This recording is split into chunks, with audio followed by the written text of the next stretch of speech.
Kevin, I want to claim the drink. Okay. Reduce. Thank you. Thank you very much. My name is Erik Larsen. I'm a graduate of the University of Michigan with a degree in aerospace engineering. And I know what attenuate means. I'm Jim Pena, and I went to Cal Poly San Luis Obispo, and I'm an aeronautical engineer. A couple of years ago, Jim called me with an idea for a very interesting project. I had a client who wanted to take an iPad underwater. So you want to put an iPad in a waterproof case and take it underwater. That doesn't sound that hard. He doesn't listen. It has to work. Everything has to work. We're talking about the camera, the on-off button, the touch screen, but especially the touch screen. It had to work just like an iPad works above water, with your finger, underwater at any depth. Okay. And I suppose it has to look good too. Had to look great. And so, Jim, I'm a plastics engineer. I'm not a miracle worker. So anyway, I met this professor. He's a professor of marine biology at the King Abdullah University of Science and Technology in Saudi Arabia. He works in the Red Sea. And I met him at a dive show. It's called DEMA. It's a dive equipment show. And he had a little card table, and he had an idea. And he was looking for somebody to partner with to develop this idea, the idea of taking an iPad underwater.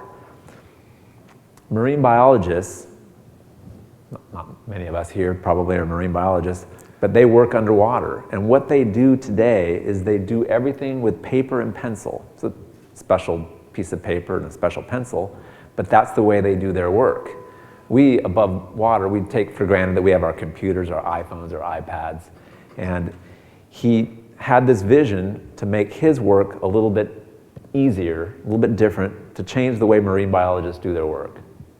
And so if you think of taking an iPad and you put it in a Ziploc bag, it's waterproof.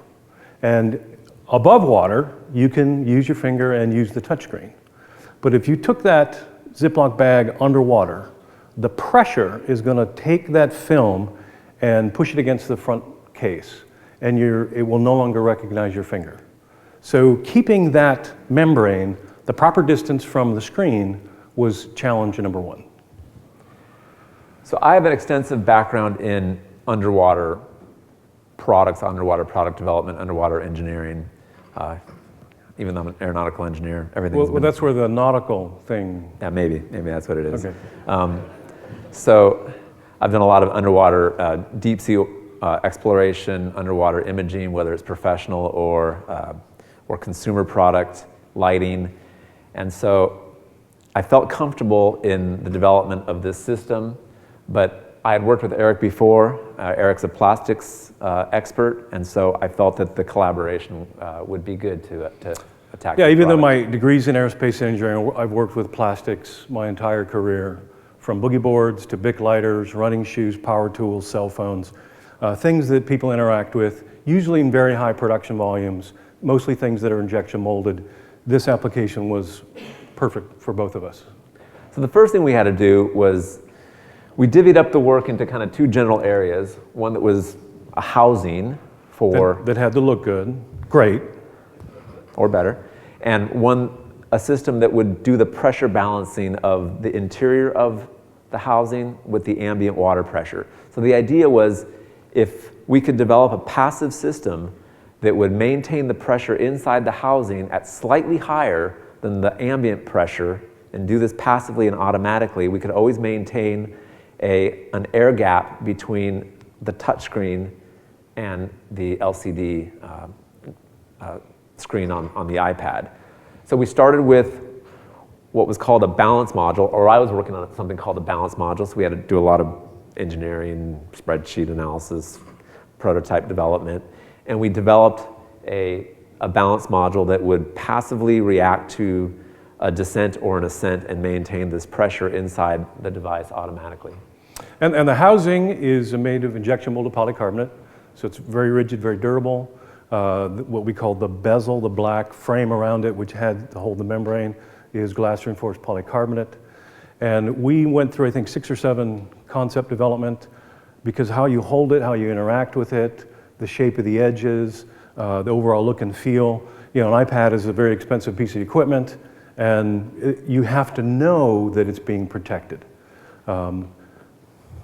Case came out, I think it looks pretty good. And we have about 600 of these in the field right now, and they're primarily being used by institutional users, a lot of researchers, marine biologists, Woods Hole, Scripps Institute, various universities. So it has been successful, and we're currently working on iPhone and iPad mini development, again, for the main thing being using the touchscreen and changing the way that people that work underwater do their work today. So here you can see the case itself. I think it has very beautiful design lines. One of the requirements they had was, oh, we've got to see the iPad name. We've got to see the Apple logo. Of course, that came after 2 or 3 months of development. We had to kind of start over. But it's a project that I'm very proud of. Yeah, and the balance module, that's kind of cool, but you know, the balance module doesn't really get a lot of credit because it's kind of this blob that's sitting there behind it, but it was the hard part. And that balance module, by the way, there's a CO2 powered version of it, and then there's a first stage regulator powered version of it. And the first stage regulator version of it, there really is no depth limit that you can take this to. We've tested to 100 meters, and that was the limit of our tank. And then divers have tested it right now, I think only to 80 meters. But theoretically, it should continue to go deeper and deeper. So again, we've tested it to 100 meters, been quite successful. Michael and his team at the university have been quite happy with the work that they've done. And what was the vision for him was to change the way he does his work from that paper and pencil way of taking his notes. He studies coral reefs, things like that in the Red Sea, to being able to use his iPad. Here you can see him with I think these are some of his students, where he's in the Red Sea and they're conducting some field testing of the devices. Shouldn't you call him Dr. Berumen? Well, you should. He and I have had a few beers together, so I've gotten to know him quite well. You've been drinking beers working on the project? Well, I fly over 120,000 miles a year, and a few good IPAs have. Well, I guess you deserve it. I would say it's one of the most challenging projects I've worked on in my career. On behalf of myself, Jim, Dr. Michael Berumen, and his team, and all of the vendors in our supply chain, thank you for considering us a finalist in the IAPD design competition. Thank you.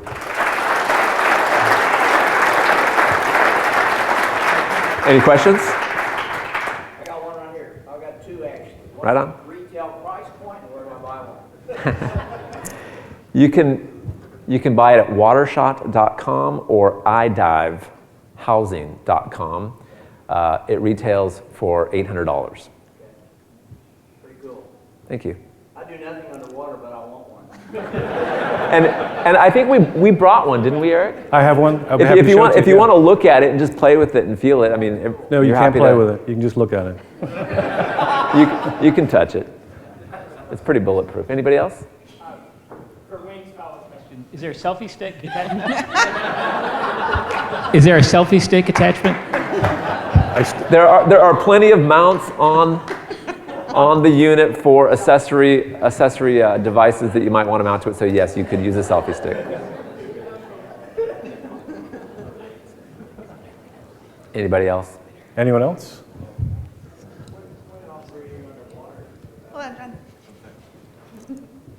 When operating underwater, is it just a film on the front of it that you press your finger onto and that makes contact with the iPod? If you think about it, above water, if you put something in a plastic bag, it'll still work because your finger conducts, Right. and the LCD screen reacts to that conductive contact.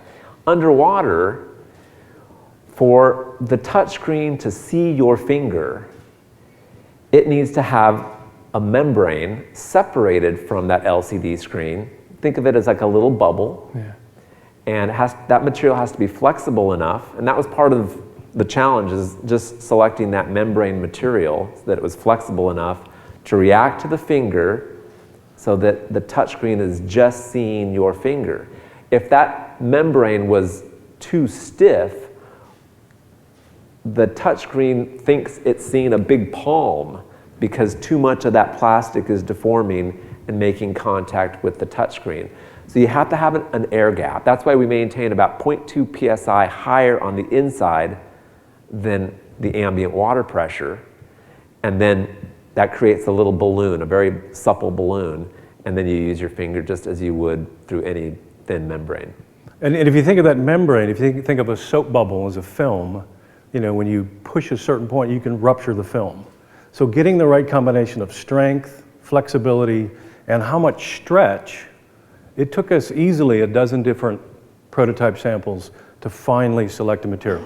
You've heard of trial and error, but there's also trial and success. But a lot of trial and error first. Is that a piece of polycarbonate on the front then? It is a polyether-based TPU, polyurethane. The membrane is. The membrane. The back housing, the clear part that you saw was clear PC, yes. Okay. Anybody else? How do you control the buoyancy at different depths? That was part of the early modeling, just in SolidWorks. You can calculate that. So that came into just the mechanical design of it, because it's just a matter of water displacement versus water density, and most people that work underwater want things to be very neutral or slightly negative. They don't want things floating away. Surprisingly, they'd rather have them drop a little bit. But this particular device, when it's full of air, if you will, is very, very neutral. So you can let go of it and it'll just very, very, like you're in space, just kind of float away. So it's quite neutral. And actually the challenge, if you think of plastics, most of them have a specific gravity very similar to water. So it's really the iPad itself, the density of the iPad, and getting the right volume of air so that they're almost equal. Anybody else? Is it still effective if you're in a situation where you're diving gloves on hands? I mean, If your gloves are conductive, there are gloves that are, but yeah, for the most part, no. But if you're going into a cold water environment and you plan in advance, there are devices that you can use. Yeah.